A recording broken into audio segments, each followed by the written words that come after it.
So I got up today and I said to myself, no more. People deserve to know. People deserve to know what's being done with their money.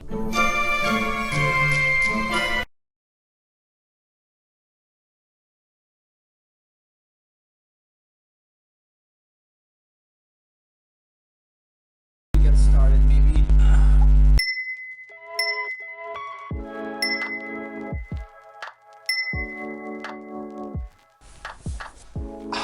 There we go. Now isn't that better?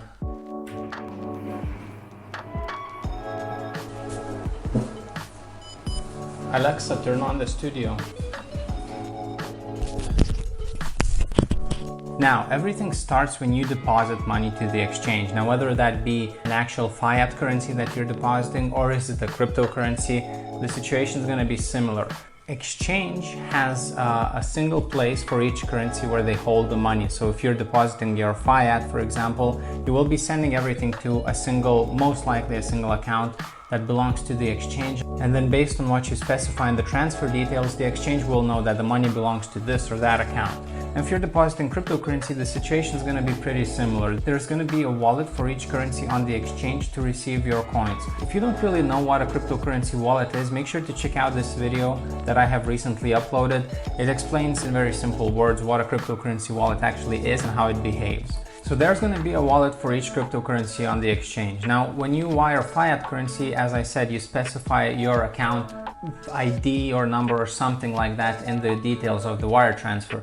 When you're depositing cryptocurrency, the address in the wallet will be specifically generated for your account. So then the exchange will know that this address in this wallet belongs to this account. So then when some coins arrive on that address, the exchange will know that these coins actually belong to you. Now, you maybe thought that the wallet has a single address and may be confused at this point. Now, I didn't explain this in the wallet video, but I'm going to mention this here. Most of the cryptocurrencies at this point support this type of wallets called HD wallets, which basically means that a single wallet can generate an infinite amount of addresses inside that wallet, but all of those addresses, they still belong to a single wallet. That means that the exchange, in order to receive Bitcoin, they can have only a single wallet with one master private and one master public keys that then they use to generate sub-addresses for their users. Now, that doesn't mean that they later on don't move the coins between their wallets, but that's how the coins are received. Of course, not all cryptocurrencies support this idea of HD wallets, so for others there might be multiple wallets for each account that actually contain their own public and private keys, which is actually a bit more secure than having everything derived from a single private key, but the concept is pretty much the same. Okay, now what's the problem with this approach? There's no huge problem with deposits coming in. The problem comes in when we start talking about withdrawals. So if the withdrawal process is fully automated, that means that these private keys, they need to be exposed to the internet at least to some degree so that the programs that the exchanges use to issue withdrawals would have access to those keys. Now, if that is the case, this machine or this database containing these keys now is a potential target to the hackers.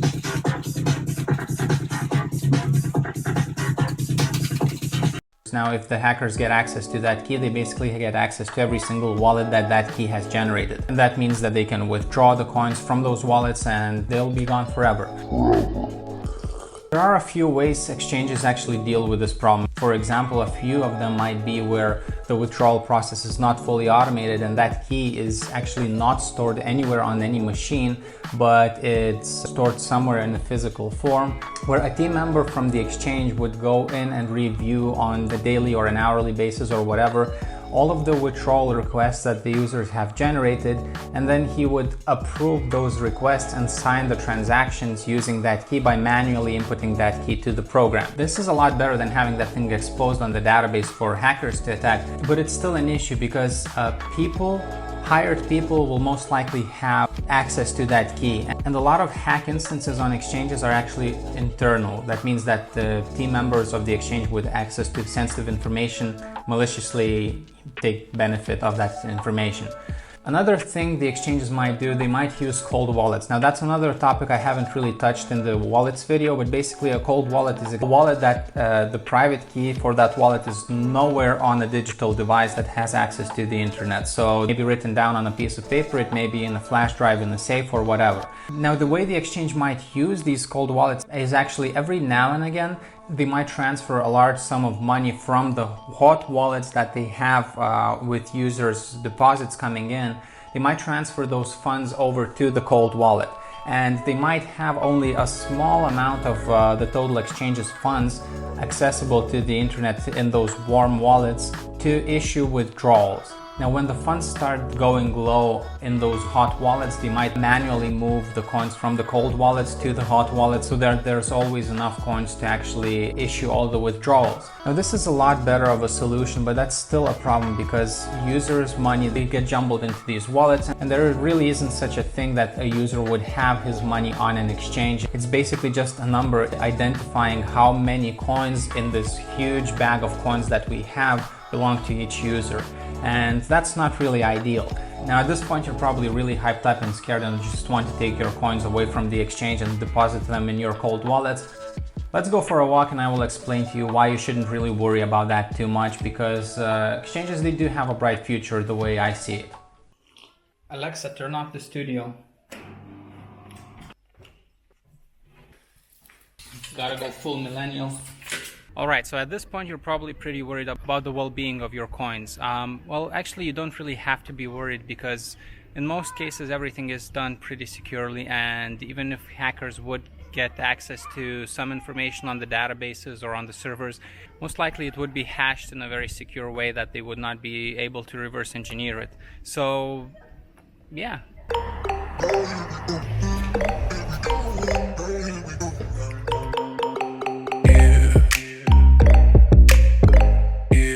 Okay, so it's no secret to anybody that the regulation is really coming hard on cryptocurrencies and on their exchanges, and the fact is that it might be a good thing for the users. I mean, people think that it's this destructive force that's going to destroy the whole cryptocurrency market, but it may not necessarily be the case. So a big part of cryptocurrency regulation might actually involve having segregated wallets for users of the exchange, which means that each individual user will have its own wallet on the exchange, and it won't be relying upon having its whole coins in that bag with the rest of the users in a single wallet. That's actually introducing a lot more security to the exchange, because then in order to steal the coins, hackers would actually have to get access to each individual user's accounts and then reverse engineer the hashed private keys from those accounts, provided that they're hashed, of course. So that's good, and that's something to really look forward to, having that as an option. Now I don't think that all of the exchanges are just going to drop. I don't think that all of the exchanges are just going to drop the way they're doing things right now. I think they will be introducing this as a new functionality in their exchange that the users could turn on and off as they please. Now, what the downside is that this thing might introduce to the users, to the user experience on the exchange, is actually the fact that in order to have these non-segregated wallets, everything would have to operate slightly slower, because when you perform an operation, there would actually need to be an actual exchange of coins between multiple users, which would mean that the transaction would need to hit the blockchain. This is not the case currently, because everything is just being tracked on the internal ledger. If you trade coins with somebody, the exchange just knows that you swapped your coins with somebody else, and that the balances of your wallets changed, but the actual transaction might never actually occur on the blockchain. With the segregated wallets, that would no longer be the case. But you would have this as an option to increase the security with this small downside, and it might not be a bad thing. So that's something to look forward to in terms of regulation and, you know, the potential future of the exchanges. Now, another thing I haven't went over is actually what you can do to make your coins more secure. And I know in the wallet video I didn't really touch the subject of cold wallets, but earlier in this video I did mention what they are.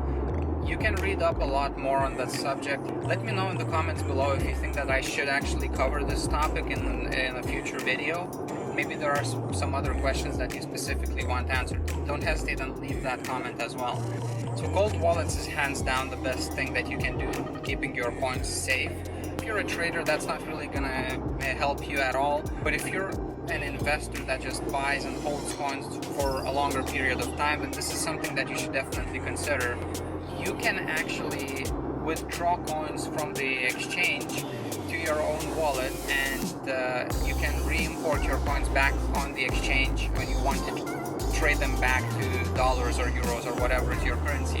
There are a lot of websites online that offer cold wallets for different kinds of currencies. Ones will be easier to generate and others might be more complicated. But if you want to keep your coins secure, definitely go and look that up. Generate a cold wallet, write down the private public keys or store them in the flash drive without any access to the internet. Put it in your safe, and then when the time comes, you take it out, you send the coins manually back to the exchange and you convert them over. So that's going to be the most secure way for your coins, hands down. And yeah, I do hope that you learned the way that the exchanges deal with your money and the ways that you can actually protect yourself against the risks of having your coins on the exchange. I hope you like this video. If you do, make sure to subscribe.